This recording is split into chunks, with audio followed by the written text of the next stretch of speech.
विद्यार्थियों, आपने पिछली कक्षा में जीवन एवं जैव प्रक्रिया के विषय में कुछ पढ़ा होगा तथा उससे आपने काफ़ी कुछ सीखा भी होगा। इस विषय को आगे बढ़ाते हुए आज हम जीव विज्ञान की मनोरंजक दुनिया में आपका स्वागत करते हुए 12वीं कक्षा के प्रथम अध्याय जीवों में जनन पढ़ेंगे। जीवों के जनन अध्याय में आपका स्वागत है। विद्यार्थियों, आज के इस शीर्षक पर विचार विमर्श करने से पहले आइए देखें कि यह शीर्षक हमारे 12वीं के जीव विज्ञान किताब में कहाँ स्थित है। कक्षा 12वीं के जीव विज्ञान में काफ़ी विविधताएं हैं। इसे 5 इकाइयों में बांटा गया है। ये 5 इकाइयाँ हैं। पहला जनन, दूसरा आनुवंशिकीय और विकास, तीसरा मानव कल्याण में जीव विज्ञान, चौथा जैव प्रौद्योगिकी, पांचवा पारिस्थितिकी। आप इससे सहमत होंगे। जनन एक महत्वपूर्ण इकाई है जहां हम जीवों में जनन, पुष्पी पादपों में लैंगिक जनन, मानव जनन तथा जन्म स्वास्थ्य के विषय में अध्ययन करेंगे।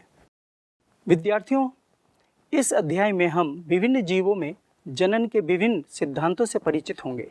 इसे हम 4 सत्रों में पढ़ेंगे। सर्वप्रथम इस अध्याय का अवलोकन करते हैं। जनन की संकल्पना, प्रकार, जीवन अवधि, अमरता, मृत्यु, अलैंगिक जनन के प्रकार, कायिक प्रवर्धन तथा इसके लाभ, लैंगिक जनन, पादप जीव, पूर्व निषेचन घटनाएं, निषेचन तथा पश्च निषेचन घटनाएं। विद्यार्थियों, इस अध्याय को पढ़ते समय आपसे कुछ आशाएं हैं। आपको अपनी सक्षमता बढ़ानी होगी। हमें इस परिणाम तक पहुंचना है। जीवन काल अवधि की अवधारणा की व्याख्या और विभिन्न बहुकोशीय जीवों में इसकी घटनाएं, सीमित जीवन काल में प्रजनन की प्रक्रिया की आवश्यकता का विश्लेषण, लैंगिक और अलैंगिक जनन की विशेषताओं के बीच अंतर जो पहले अध्ययन किए गए विभिन्न जीवों में इसकी घटना से प्राप्त हुआ है। विद्यार्थियों, मैं आशा करता हूँ कि आप अपनी पिछली कक्षा संकल्पना से परिचित हो गए होंगे। यहाँ कुछ जीव अपने बच्चों के साथ दिखाई दे रहे हैं। ये बच्चे जनन प्रक्रिया के द्वारा ही उत्पन्न हुए हैं। आइए इस प्रक्रिया को समझते हैं। स्क्रीन पर आपको कुछ रंग बिरंगे बॉक्स दिए गए हैं जहाँ आपको जनन से संबंधित कुछ महत्वपूर्ण बिंदु को लिखना है। हाँ, आप बिल्कुल सही हैं। जनन का तात्पर्य है संतति उत्पन्न करना, बढ़ती जनसंख्या पीढ़ी में निरंतरता, गुणन, प्रजनन, लैंगिक, जैव विकास के वाहन, सर्वेक्षण का महत्वपूर्ण होना।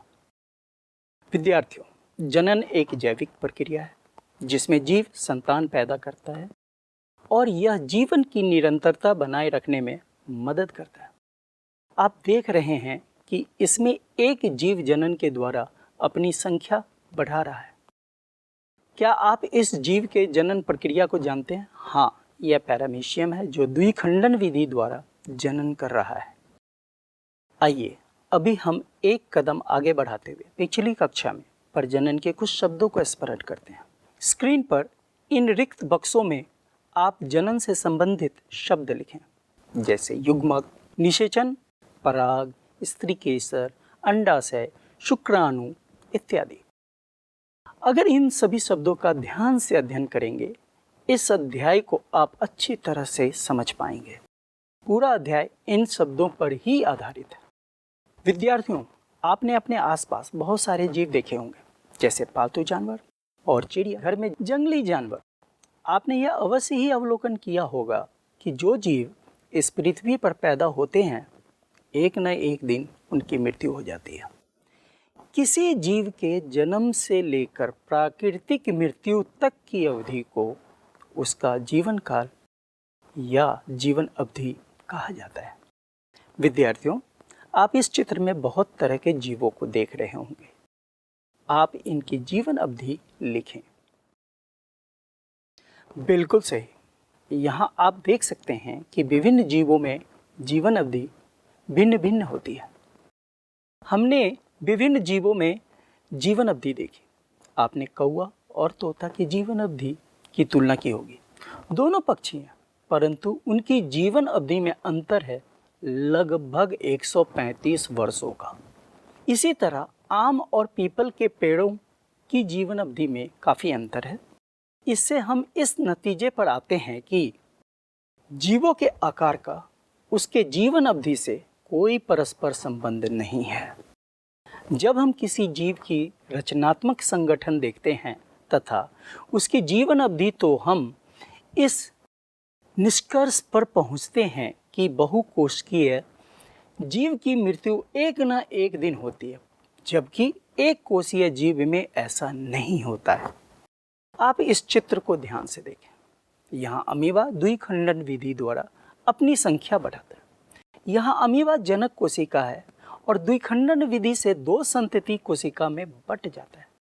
यहाँ अमीबा अपने कोशिका के घटकों को अपने संतति कोशिका में बराबर बराबर बांटते हैं। इस प्रकार आगे की पीढ़ियां लगातार बढ़ती रहती हैं।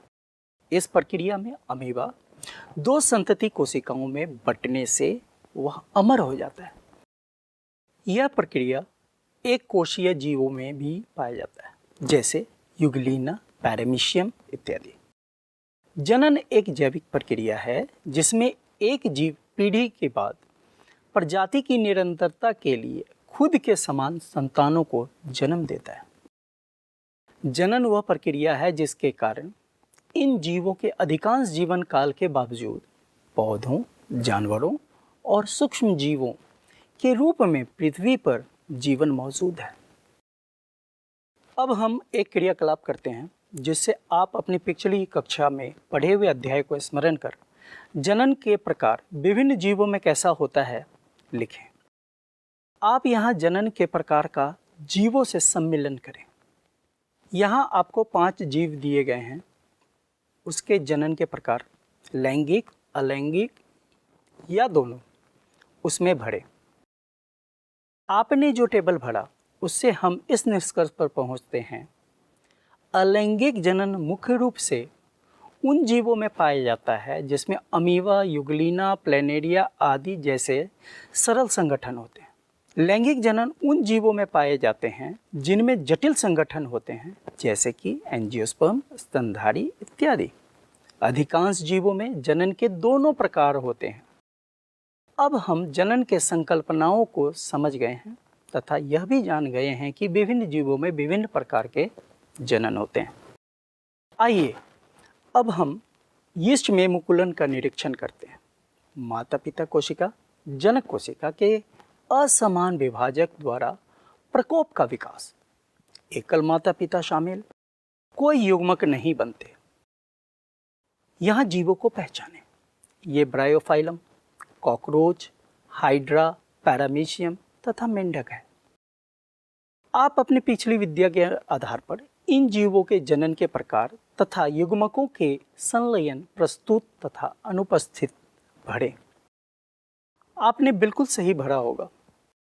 ब्रायोफाइलम में कायिक प्रवर्धन होता है जिसमें युग्मकों का संलयन अनुपस्थित है। कॉकरोच में लैंगिक जनन होता है, इसमें युग्मकों का संलयन उपस्थित है। हाइड्रा में मुकुलन होता है जिसमें युग्मकों का संलयन अनुपस्थित है। पैरामीशियम में द्विखंडन होता है जिसमें युग्मकों का संलयन अनुपस्थित है। मेढक में लैंगिक जनन होता है जिसमें युग्मकों का संलयन उपस्थित है। विद्यार्थियों, अब तक आपने जो सीखा उसके आधार पर अब आप कुछ प्रश्नों के उत्तर दें।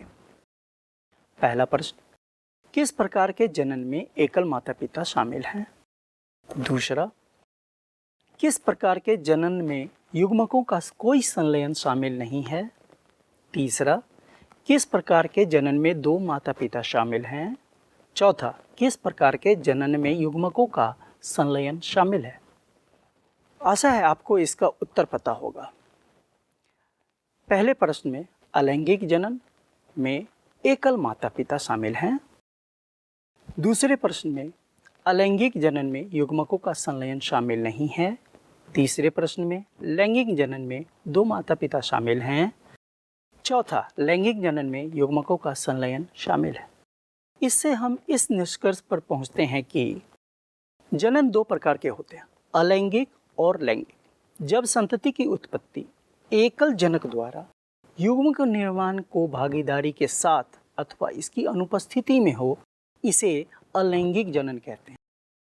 जब दो जनक विपरीत लिंग वाले जनन प्रक्रिया में भाग लेते हैं तथा नर और मादा युग्मकों में संलयन होता है, ऐसे जनन को लैंगिक जनन कहते हैं। विद्यार्थियों, आज हम लोगों ने जो इस सत्र में सीखा है उसकी पुनरावृत्ति करते हैं। जीवन काल और जनन परस्पर जुड़े हुए हैं। एक प्रक्रिया के रूप में जनन पृथ्वी पर जीवन के निर्वाह के लिए महत्वपूर्ण है। अमरता और मृत्यु एक कोशीय और बहुकोशीय जीवों के बीच मौजूद है। जनन दो प्रकार के होते हैं, अलैंगिक और लैंगिक जनन। विद्यार्थियों, अपने आसपास जितने भी जीव दिखाई पड़ते हैं उसमें किस तरह के जनन होते हैं उसे सूचीबद्ध करें। हम अगले सत्र में अलैंगिक जनन के प्रकार तथा उसके लाभ के विषय में चर्चा करेंगे। धन्यवाद।